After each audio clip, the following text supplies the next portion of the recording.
All right, so we have a new episode of Smiling Friends, and it's called The Boss Finds Love.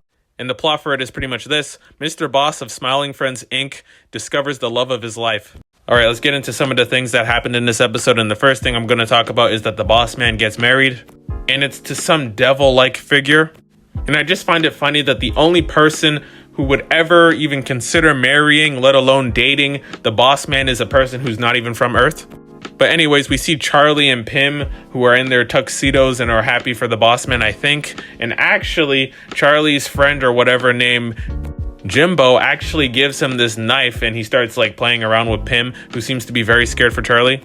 And Charlie actually really likes this guy and even considers to the rest of the guys in the Smiling Friends crew that maybe, Jimbo could be the fifth smiling friend. And we get back to the official wedding, and it turns out that the devil lady's father could not be there.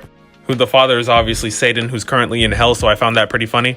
But this is where we officially see the demon lady, and I don't know if you guys caught this, but I was just randomly looking at it because I saw the way the dress was swaying, and the way they designed her butt was definitely very suspect for me. And they clearly had a lot of fun animating her backside. And the wife of the boss man actually wants to help the boss man as well with the Smiling Friends company, but she doesn't exactly say how she's gonna do that. And the boss man obviously gives the typical, vows that you give during a wedding. And they have this, I guess all I could describe it as is a weird interaction. Obviously, it's the boss man and the devil, so obviously nothing normal is going to happen between them. And they both say yes. But Charlie seems to be going through something. I don't know if he ate something bad. That's not really, showed to us on what happened to him. But throughout the whole episode, until, the halfway point, he seems to be dealing with something. We get back to the Smiling Friends Corporation, and we actually see that there's something off. And Charlie and Pim go to find the boss man, and it turns out that they're no longer the Smiling Friends, and that they are working for demons. Also, Glep is apparently working for them now, and he's actually gardening, but then we also learned that Glep actually hates gardening as well, so that's the first red flag. And they actually end up getting forced, Charlie and Pim, of course, to actually make the boss man's wife smile. And they do it pretty quickly because although she's a demon, she actually seems pretty nice. And then eventually, the boss man and the devil actually end up flying out. And they fly out via roof, and obviously everything gets destroyed. And Alan walks in and pretty much acknowledges, yes, the roof is broken. And Alan's actually pretty upset about them leaving because he actually had these 2 drinks for them that they requested. And the 3 of them, Charlie, Pim, and Alan, actually end up leaving the room after they start having some suspicions about this devil lady because, one, she's an actual devil. And once they start conspiring a plan, they actually end up realizing that there's just this really big eyeball out of nowhere that was not hinted at or was not in frame in any way whatsoever, and they go to their plan.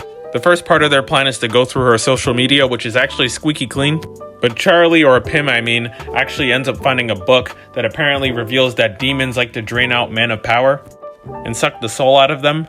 Not physically, but I guess spiritually. And Pim can't figure out the rest of the part of how to defeat this kind of evil, because apparently conveniently the one part they need to actually solve the actual problem that they have is just ripped out, which I thought was pretty funny because they acknowledge it. But Charlie ends up finding a video on how to defeat demons. And actually, I actually forgot about this person, and I forgot they even existed, but Nostalgia Critic is the person that helps them. They don't outright say it's Nostalgia Critic, but pretty much everyone knows. Obviously, Smiling Friends is known to, like I said a couple of weeks ago, they're known for putting, big online people in their shows. And this is probably the biggest one that they've done yet. And Nostalgia Critic is pretty much telling them how to, kill this demon. And we get to that point by Charlie pretty much doing what we've all done at one point when we're going to, a how to ask video on YouTube, and we just skip to the point where they tell us, instead of the unnecessary yapping that they do. And pretty much they have to drain the blood from the demon with a full moon being present. And they also need a certain level of weapon. And I didn't mention this part yet, but Charlie actually has this doll that his uncle bought, but he can't actually get rid of it because, once again, it's not his, it's his uncle's. And this doll thing actually ends up doing a jump scare, and there's actually quite a few jump scares in this episode. Because apparently this is actually a Halloween episode, even though we're halfway through May. So we get to the boss man's house, and Alan actually ends up leaving them for some reason. I mean, he gives us a very brief and vague point, which apparently is just that he has to go to some Dr. Monster appointment. We don't know if he's a doctor. We don't know if it's some kind of circus or whatever. We don't know anything. I think he just left because he was scared, but my point was proven wrong very late in the episode. We also get this cool horror movie Evil Dead kind of shot of them entering the boss man's room. And Charlie is obviously scared of what's about to happen. Pim's also scared. But Pim ends up doing it because of how scared Charlie is, and he actually attempts to stab boss man's wife with like Jumbo, whatever his name was, his knife. And it turns out that Jumbo's knife was pretty much fake. And then we get a quick conversation about them arguing, not really arguing, but just telling them like, hey, we gotta like figure out the situation, you just got scammed. But then the guy actually moved to New York as well, or I mean New Jersey. And the boss man's wife wakes up, and also the boss man's just like completely drained. Like this guy looks like a soggy, he just looks very soggy. Like a prune. Pretty much think about like you getting out of like the pool or something after you're done, like you look all shriveled up and stuff. But back to the boss man's wife, she actually ends up being sad, even though Pim and Charlie had every right to kill her. I wouldn't say every right, but you know, it was pretty justified. And she wasn't sad about them doing it because she was a bad person. I guess she was just sad about the act of it.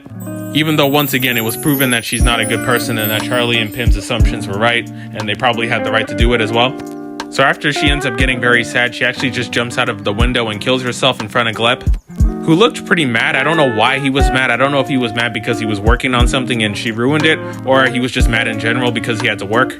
But either way, he was very pissed off. Then everyone comes together, Gleb, Pim, Charlie, Boss Man, and even Alan, who somehow came back. And the Boss Man realizes that he's too old to be chasing young women, and he ends up singing to them, and then Pim actually ends up saying Happy Halloween.